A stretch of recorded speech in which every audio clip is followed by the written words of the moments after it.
توجه تبتليزا الله سبحانه وتعالى غيرك أصلا يقول أن أتليزوا تولي تلاتنا تسيزوا وقد يكون أكسيزا أكسيزا مسلم الله يكا يا سامي وكسير وكتليزوا يا سامي وقيل أن أسيزوا أما تلوكي وكسر وقيل أن تقوبيكم لا تعمل ولا تبصر تبصروا قبل أن تكمل أيوه ما هو يشوف كل إنسان بينما وتكون يوم عليه فيوم وقيل أن تنوي يوم وقيل أن تنوي يبشر من شوف تنوي الله سبحانه وتعالى رسالة يبقي ولما يبقي نقرأ الله سبحانه وتعالى وأنا تجيب من الويسي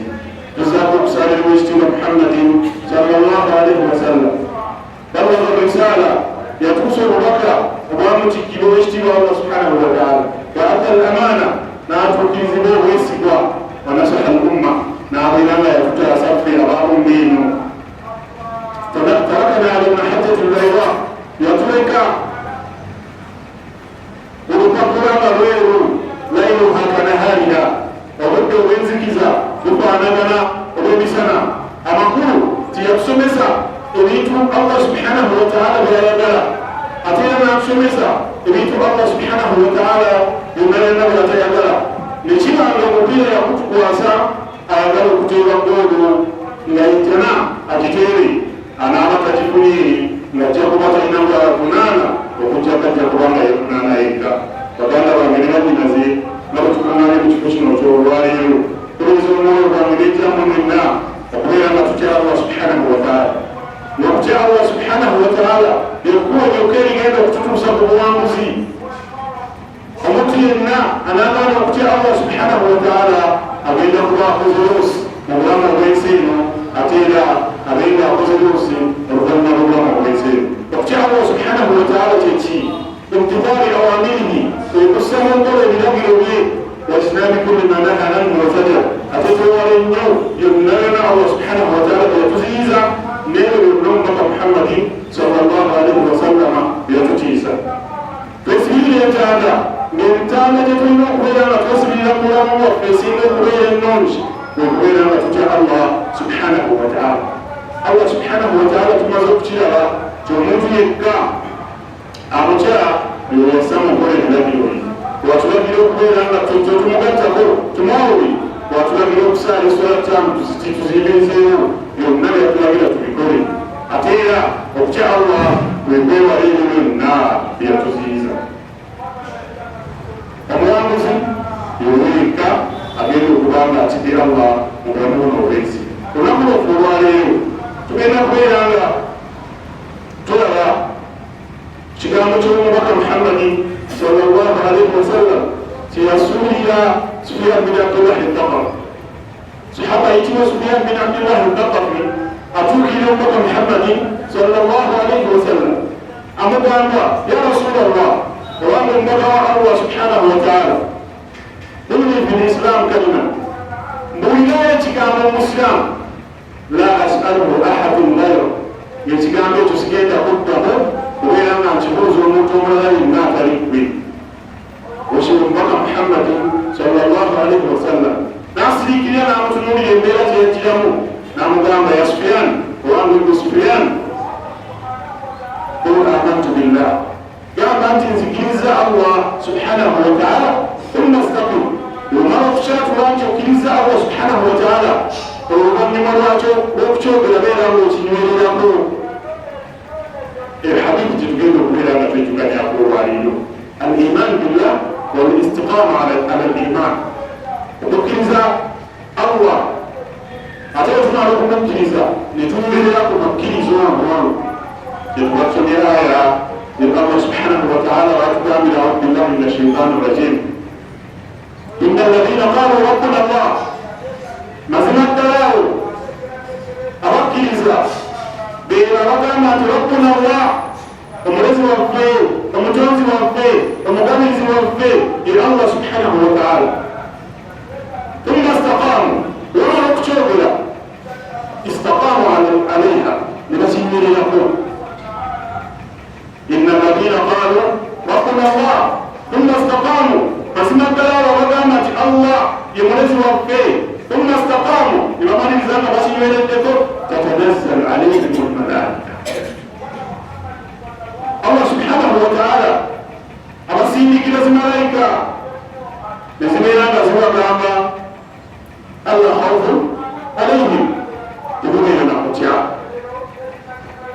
ekiseera nga owangatte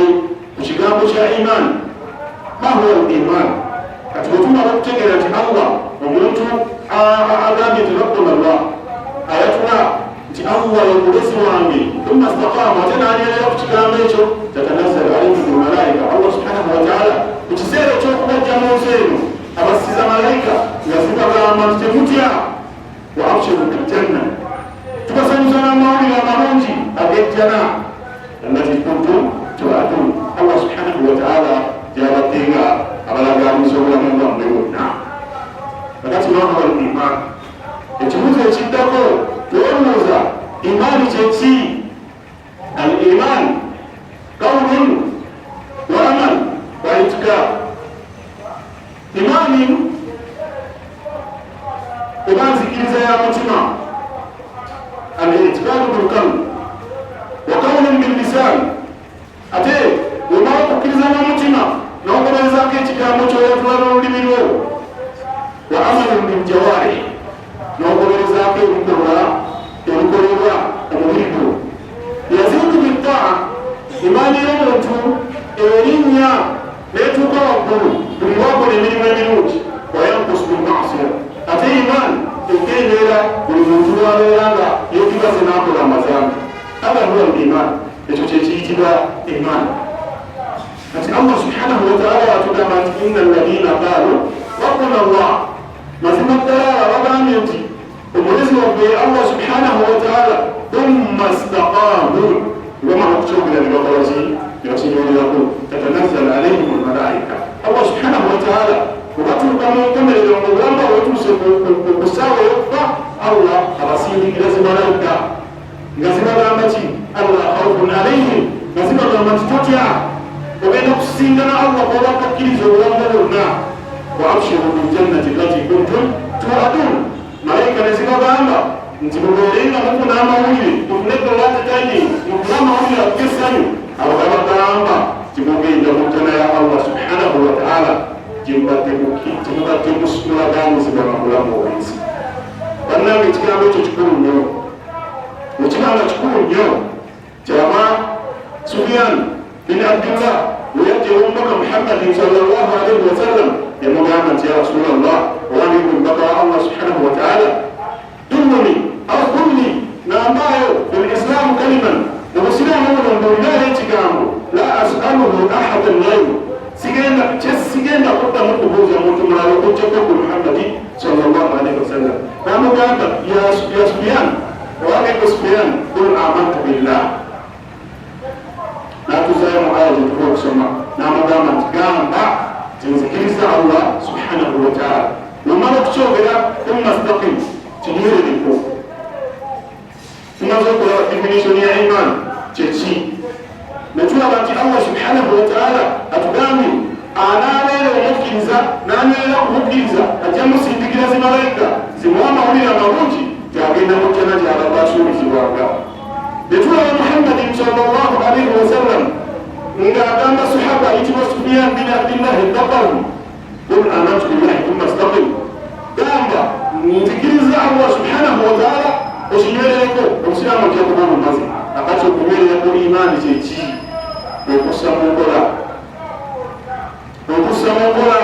ebiragiro bya Allah subhanahu wa ta'ala, n'okuwala byonna Allah subhanahu wa ta'ala byakola ki? byatuziyiza. Okiwa Allah subhanahu wa ta'ala yatugamba ti inna Allaha la yaghfiru an yushraka bihi, Allah subhanahu wa ta'ala tagenda kusonyiwa muntu yenna bwekananzanga n'ava mu bulamu obw'ensi eno ng'abadde ne zambi ebiyitibwa shirku, okugattako Allah subhanahu wa ta'ala. Twebbemu tooki fenna fenna nga bwe tuli wano ne baganda baffe ne bannyinaffe bonna abatali wano, tuyimiridde tutya n'ekigambo ekiyitibwa ashirku. Obutuufu bwe tulekkamu tooki tugenda kukisanga nga tetunnaba kusiramuka, idkhulu fi silmi kaafa. Allah subhanahu wa ta'ala atugamba tuyingire mu siraamu tukole ki? Tubiggweemu. Naye tugamba tuli basiraamu ati the same time tutafala, tugenda ne tusabira, twambala irizi, tusala ne tuyiwa omusaayi naye nga tetusaze kuwa Allah. Inna alladhina qalu rabbuna Allah, mazima ddala bagamba nti Allah subhanahu wa ta'ala ye mulezi waffe, bamala ne bakola ki ne bakinywererako tatanazzalu alaihim almalaika. Allah subhanahu wataala abasuubiza ti ajja kubasindiga ezimalaika ku ssaawa envanyuma ku ssaawa y'okuva mu bulamu obw'ensi eno nga zibagamba nti temweraliikirira mugenda mujja naye Allah subhanahu wataala gyabadde abasuubiza. Naye tunaagigendamu tutya nga tulemedde mu mazambi, kale tulemere mu mazambi naye ate nga tulemedde ku zambi eddene kalaama eriyitibwa shirki. Kubanga Allah subhanahu wataala tugambye ajja kusonyiwa ebisigadde byonna naye tagenda kusonyiwa omuntu afudde nga alina ki shirki. Inna Allaha la yaghfiru an yushraka bihi. Allah tagenda kusonyiwa muntu yenna agenda okufuga mu bulamu obw'ensi eno bamunike bagambe nti hati lwowa afudde, Allah tagenda kumusonyiwa singa aliva mu bulamu bw'ensi nga alina shirki.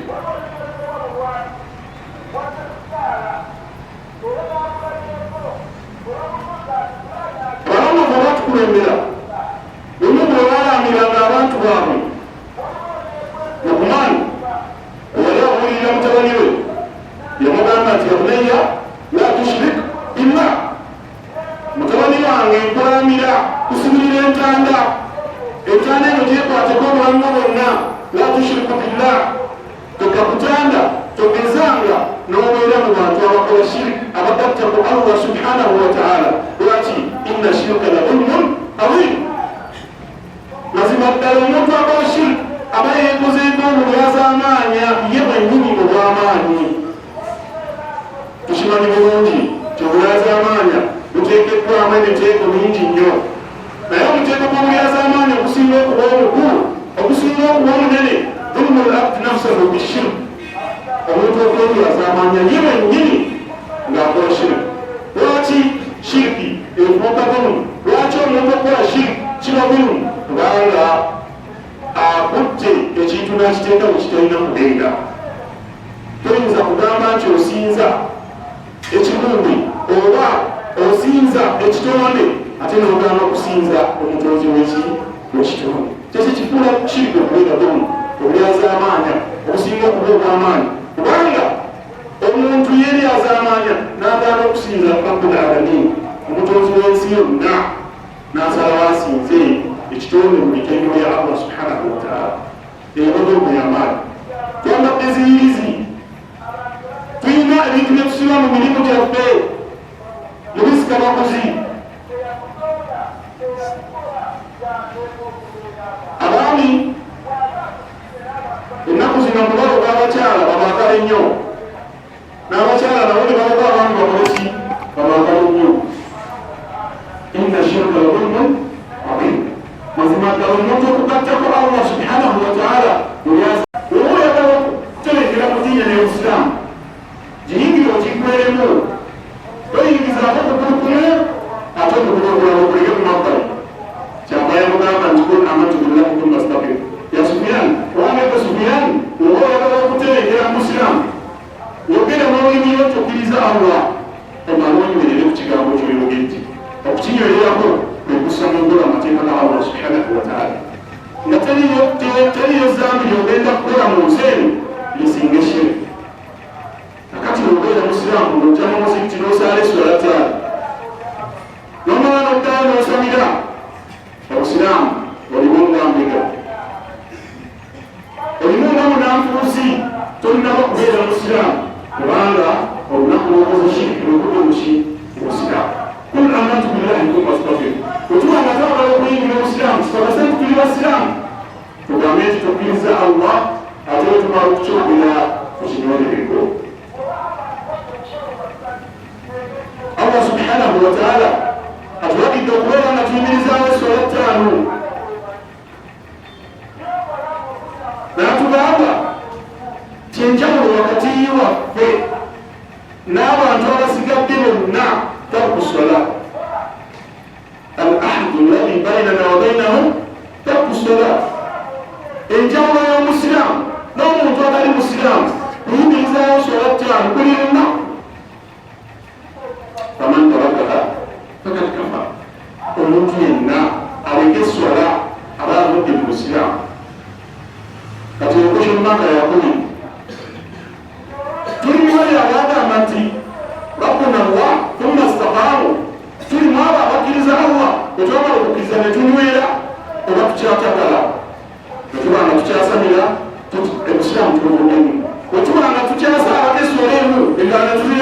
tukyatagala tetunaba kunywera mu busiraamu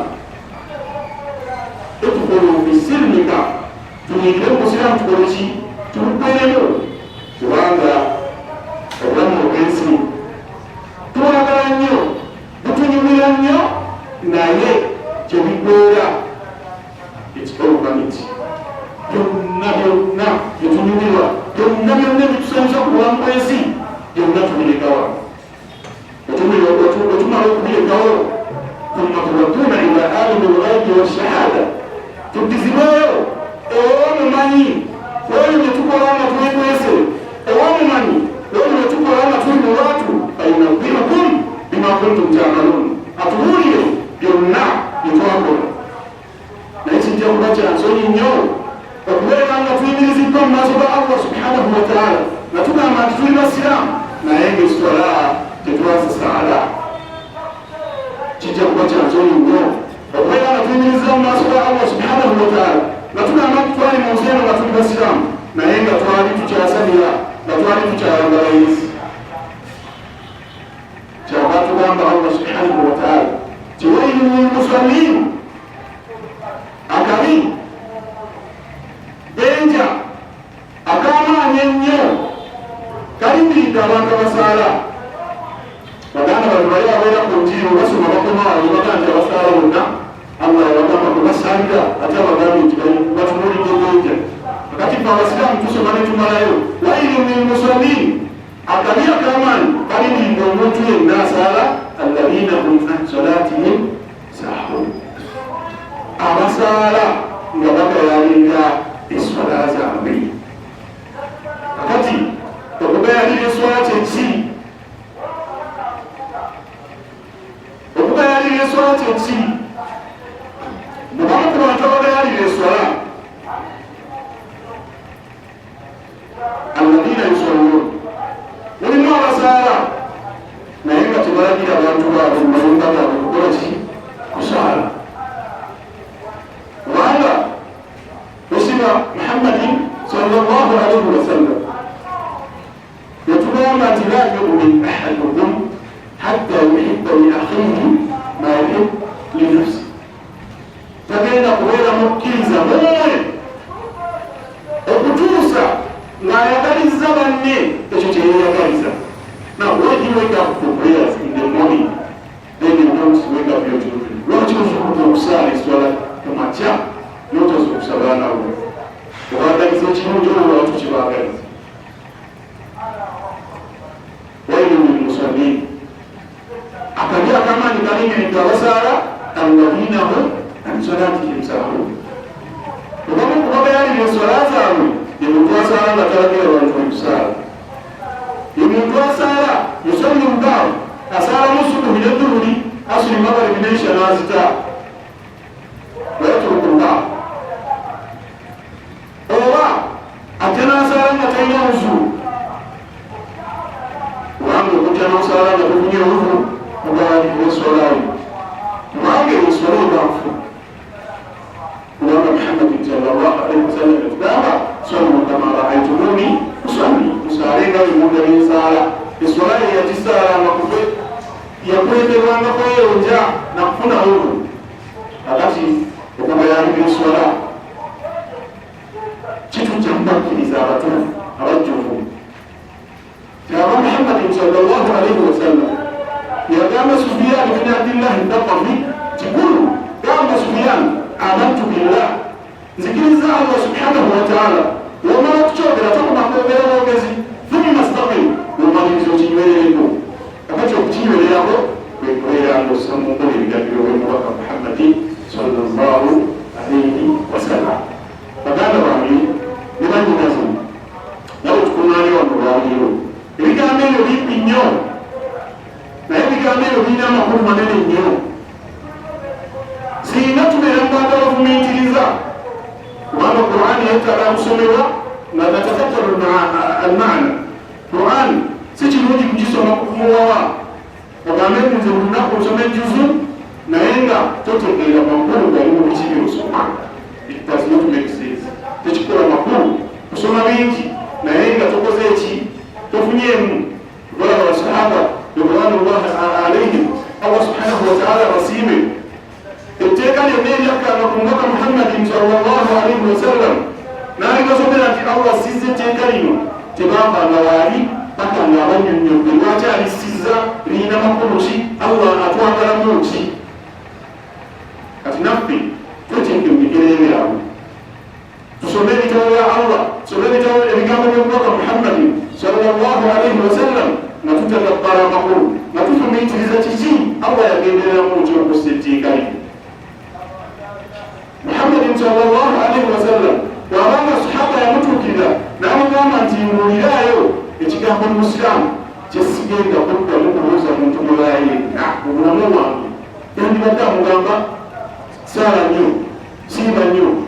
kola kino gaba nnyo kola ki naye yamugamba ekigambo kitono nnyo n'amugamba nti kunu obanga eko sufiyani gamba amantu billah kyatule ogambe nti nzikiriza nti allah yekkaye mutonzi teriyo kirala kyonna okugjako ye omala okukyogera thumma stakim kiryomuliku alistiqama ala ddini okunywerera ku ddini kitegeeza okussa mu nkola amateeka ga allah subhanahu wataala n'okweziyizaako byonna allah subhanahu wataala byeyatuziyiza bwetunaba nga tukikoze tujja kubeera maalo abantu abagoberedde ensomesa y'omubaka muhammadin sallallahu alaihi wasallam bwetunaba nga tugaanye allah subhanahu wataala yatugamba nti wama kunna muadhibin hatta nabhatha rasula sigenda kubonereza muntu yenna sigenda kubonereza kininja kyonna eky'abantu mpaka nga nkitumidde ki abubaka kyolaba oteeka eddala abantu b'omuliro ebali babalagana allah subhanahu wataala ajja kabaza nti alam yatikum nadhir wabalatana bali mumuliro abalatana nti omuliro kuba gususe temwajjibwa mubaka kalu bala kajaana nadhirun fakadabna omubaka yajja naye weyajja munaffe gwe twamuyita muyayi twamuyita mulogo twamulindisa wakunna ma nazala llahu bishai netugamba nti kubyogera walose bibyo allah subhanahu wataala tannabakubiriranga akutuma so allah subhanahu wataala yatufuna ebibuuzo n'atubbira buli kimu ekitutwala mu kusiima kwe n'atubbira ebitutwala mu musondo we faman shaa falyumin ayagala akolera nga byayagala faman shaa falyakfur ayagala akole byayagala naye allah subhanahu wataala yategeka embeera eyabuli omubaba ababiti kale nolwekyo tutwale ebigambo by'omubaka muhammadin sallallahu alaihi wasallam byeyafiira sufyan bin abdillahi thaqafi nga bikulu nnyo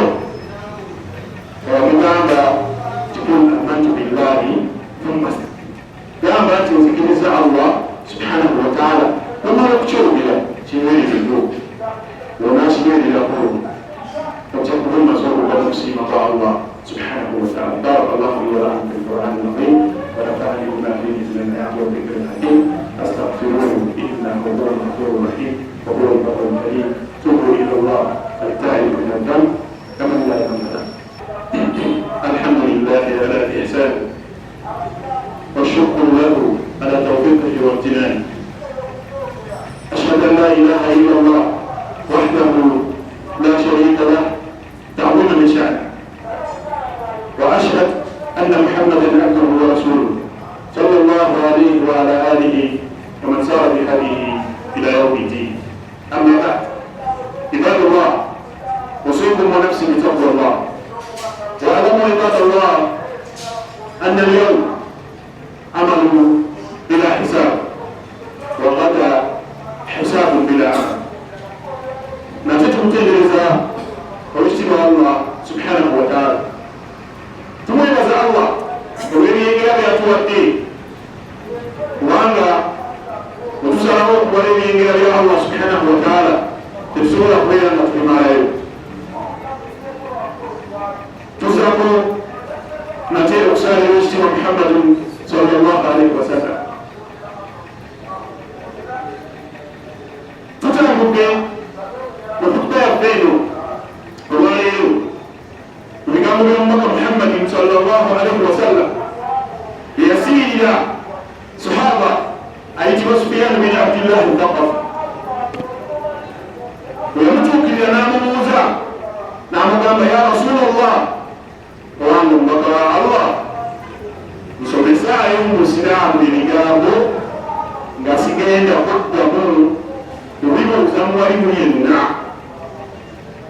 okutuusa Allah bw'alinzija mu nsi Owekitiibwa Muhammadin sallallahu alaihi wasallam teyamuddamu bingi nnyo yamugamba ya Sufyan wagenge Sufyan kun amantu billahi thumma astaqim yatuwa ogambe ti Allah yekka yasaanye okutenderezebwa Allah yekka yasaanye okusinzibwa Allah yekka gwensinza tewali mulala yenna gwensinza lumala okukyogera thumma astaqim okimuliririko kyobalaba muteeke eddala era ng'amakulu gegamu Owekitiibwa Allah subhanahu wa ta'ala ategeeza Muhammadin sallallahu alaihi wasallam n'amugamba nti qul inna salati wa nusuki wa mahyaya wa mamati lillahi rabbil alamin gamba nti swala zange zonna zensaala ibada zange zonna zaka n'ebirala byonna kusiiba wa nusuki n'okusala kwange wemba nina kyensaze wa mahyaya n'obulamu bwange bwonna wa mamati paka Allah kunzijulula kunzija mu nsi eno lillahi rabbil alamin byonna biri mu maaso ga Allah subhanahu wa ta'ala kati olwokuba al-istiqama ala ddiini kintu kinene nnyo mu ddiini eno ey'obusiraamu okunywerera ku busiraamu kikulu nnyo Allah kyava atulagira buli lunaku mu swala ze tusaala tusabe Allah beerenga atulungamya era owetegereza ssuula gyetusoma eya Fatiha mu mirundi batugisoma emirundi emeka kubanga wali eswala ezerako bbiri ennya esatu akati zonna ozigatta gatta al-Fatiha mmeka z'osoma mu swala naye mulimu ekigambo ekikulu nnyo Allah kye yatulagira tubeere nga tukiremerako yatugamba buli lusana tugambe nti ihdina sirata almustaqim Allah bwe tusinza tukusaba otulungamye okubeera nga tuteeba ekkubo eggolokofu sirata alladhina an'amta alayhim ekkubo eggolokofu lyoliriwa eryabo Allah subhanahu wa ta'ala wewasaako ebyengeraabo ghayril maghdubi alayhim wabula tukusaba olebe kututeeka mu bantu abakolera ekkubo lyabo bwe wanyingira wala ddaalin kubanga muzi ekyo bwe kiba nga kirimu kye kitulaga obukulu bw'okunywerera ku ddiini ey'obusiraamu kubanga Allah yatulagira okubeera nga tusoma al-Fatiha mu buli swala naye nga mulimu essaala Allah kye yatulagira okubeera nga tusaba buli lunaku mu swala zaffe nga tugamba nti ihdina sirata al-mustaqim tukusaba Allah subhanahu wa ta'ala otulungane eri ekkubo eggolokofu bannange tunywerere mu ddiini y'obusiraamu bwetuba nga tuli bakkiriza tuyingire obusiraamu tubuggweremu bwetuba nga tugamba tuli basiraamu then Allah yatuziyiza byonna tubibbeeko Allah yatugamba shiriki Allah yatugamba okumugattako omukyala oba oyagala nnyo omwami we osaba Allah abeere n'amukukuumira lwaki ogenda okola shiriki olwokubanga oyagala kukuuma musajja abaami oba oyagala nnyo omukyala lwaki okola shiriki olwokubanga oyagala mwami twagala ebyomugagga lwaki nitutuusaku kukola shiriki ng'ate tugamba tuli basiraamu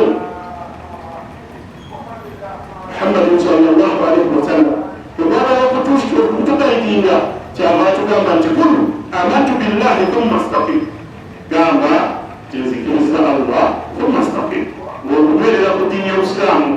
okubeera nga tukola ebyo Allah byayagala bigambo tusalawo okubyogera tuyinza obutabimalayo naye nga abamu ku bakeekufu batugamba ti khairu lkalam makalla wajalla ebigambo bisinga okuba ebirungi ebyo ebiba nga bitono nnyo naye nga biri mu pointi eri omuntu oyo awuliriza era nsaba Allah subhanahu wataala afule ebigambo byetwogedde olunaku luno olwaleero okubeera nga bifuuka ensonga etutegeekeza ku ddiini y'obusiraamu. Tumusaba Allah subhanahu wataala abeere nga asaasira bakadde baffe baganda baffe n'abasiraamu bonna abasobola okuva mu bulamu obw'ensi eno. Tumusaba Allah byonna ebirungi bye bakola abawe embeera enzijuvu ate era tumusaba Allah subhanahu wataala bwe baba nga balina ebikyamu bye bakola abeere nga abasonyiwa. Tumusaba Allah subhanahu wataala abeere nga abawa ennyumba ejjana abakingirize ebibonerezo by'omukabuli abakingirize n'ebibonerezo ebyobuliro jahannam. Abakyali abalamu olubeera tusaba ekitiibwa Allah atuwangaze nga tuli bakkiriza atuwangaze nga tuli basiraamu ate era tumusabe nnyo bw'aba atuusizza okutujjuula mu nsi eno atujjuule nga tuli bakkiriza atujjuule ku kigambo kya la ilaha illa Allah muhammadun rasulullah. ala wa alamu ibadallah anna Allah amarakum bi amrin haythu bada bi nafsihi wa thanna bi malaikati qudsihi wa thalatha bi kulli ibadillahi qala inna Allah wa malaikatahu yusalluna ala nabi ya ayyuhalladhina amanu sallu alayhi wa sallimu taslima. Allahumma salli ala Muhammad wa ala ali Muhammad kama sallaita ala Ibrahim wa ala ali Ibrahim innaka Hamidum Majid. اللهم عن الأربعة الخلفاء الأئمة الحنفاء أبي بكر وعمر وعثمان وعلي وعن سائر الصحابة والتابعين إلى يوم الدين. اللهم أعز الإسلام والمسلمين وأذل الشرك والمشركين ودمر أعداء الدين برحمتك يا أرحم الراحمين. ربنا آتنا في الدنيا حسنة وفي الآخرة حسنة وقنا عذاب النار وأقم الصلاة إن الصلاة كانت على المؤمنين كتابا